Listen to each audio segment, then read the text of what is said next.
آج ہم محمد فاروق راشد کی ویژن اکیڈمی اسٹریٹجی گائیڈ کا ایک گہرا جائزہ لینے والے ہیں۔ اس میں بڑی تفصیل سے بتایا گیا ہے کہ مونٹیسری اور پرائمری کلاسز میں یعنی بالکل ابتدائی تعلیم میں مصنوعی ذہانت یا AI کا اصل کردار کیا ہونا چاہیے۔ تو چلیے دیکھتے ہیں کہ یہ ٹیکنالوجی بچوں کے سیکھنے کے عمل کو کس طرح نیا رخ دے سکتی ہے۔ اب سب سے بڑا اور سلگتا ہوا سوال جو آج کل ہر معلم اور والدین کے ذہن پر سوار ہے وہ یہ ہے کہ کیا AI ہمارے بچوں کو بس اسکرینز کا غلام بنا دے گی یا پھر یہ واقعی ان کی ذہنی نشوونما میں کوئی جادوئی کردار ادا کرنے والی ہے؟ یہ ایک ایسی بحث ہے جسے نظر انداز نہیں کیا جا سکتا۔ گائیڈ میں اس حوالے سے کمال کا موازنہ کیا گیا ہے۔ ذرا تصور کریں، AI کو ایک بے حس سخت گیر آفس مینیجر کے طور پہ دیکھنے کے بجائے اسے ایک تخلیقی مالی کی طرح پیش کیا گیا ہے۔ ایک ایسا مالی جو نرمی اور توجہ سے پودوں کی آبیاری کرتا ہے، بالکل اسی طرح جیسے بچوں کی پوشیدہ صلاحیتوں کو پروان چڑھایا جاتا ہے۔ یہ کتنا پرسکون و مثبت زاویہ ہے نا؟ ہمارا یہ جائزہ ایک منظم روڈ میپ کے تحت چلے گا۔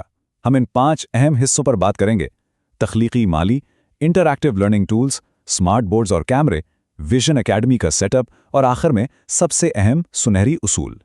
تو آئیے سب سے پہلے حصے یعنی تخلیقی مالی کی طرف بڑھتے ہیں اور دیکھتے ہیں کہ یہ تصور بنیاد کیسے فراہم کرتا ہے۔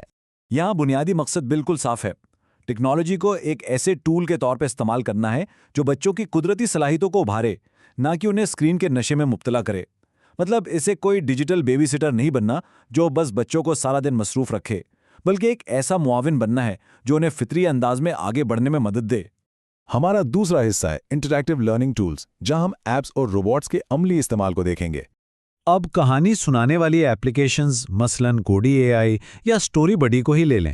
یہ ٹولز شرمیلے بچوں کو بولنے پر آمادہ کرنے اور ان کے تلفظ یعنی فونکس کو بہتر بنانے کے لیے تو زبردست ہیں، لیکن گائیڈ بڑی غیر جانبداری سے یہ وارننگ بھی دیتی ہے کہ ان کا حد سے زیادہ استعمال اس گرم جوشی اور شفقت کو چھین سکتا ہے جو ایک انسان کی آواز میں ہوتی ہے۔ وہ احساس کوئی مشین نہیں دے سکتی۔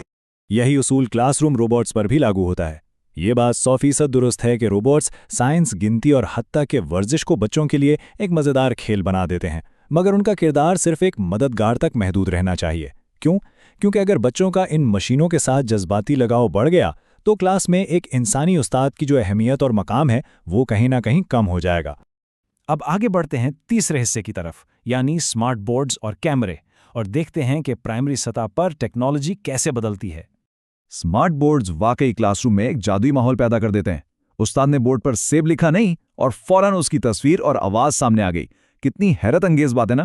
مگر یہاں بھی ایک انتباہ ہے۔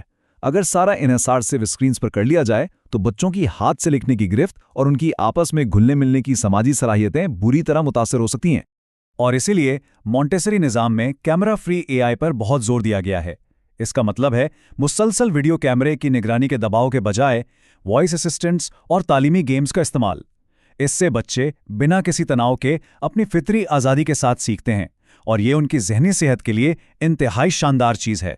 چوتھا حصہ ہمیں ویژن اکیڈمی سیٹ اپ کے عملی خاکے کی طرف لے جاتا ہے۔ اس خاکے میں واضح طور پر عمر کے لحاظ سے ٹولز کا تعین کیا گیا ہے۔ مونٹیسوری کے چھوٹے بچوں کے لیے فونکس ایپس اور فرش پر کھیلے جانے والے گیمز بہترین ہیں، جبکہ پرائمری کے طلباء کے لیے لیگو جیسی کوڈنگ کٹس زیادہ موزوں رہتی ہیں۔ اور سب سے اہم بات، یہ خاکہ سختی سے بتاتا ہے کہ مکمل ڈیجیٹل اسباق سے بچنا ہے۔ بچوں کے لیے روایتی کاغذی سرگرمیاں اور باہر کا کھیل کود بھی اتنا ہی ضروری ہے۔ آخر میں ہم پہنچتے ہیں 5ویں اور سب سے اہم حصے پر، جو اس پوری حکمت عملی کا سنہری اصول ہے۔ یہ اصول بالکل اٹل ہے۔ AI صرف ایک معاون ہے، متبادل نہیں۔ سچ تو یہ ہے کہ بچوں کی اخلاقی تربیت، ان کے ساتھ نظروں کا رابطہ اور یہاں تک کہ ان کا ننھا سا ہاتھ پکڑ کر انہیں پینسل چلانا سکھانے کے لیے ایک شفیق اور ہمدرد انسان کی ضرورت ہمیشہ رہے گی۔ کوئی مشین ان انسانی جذبوں کی جگہ کبھی نہیں لے سکتی۔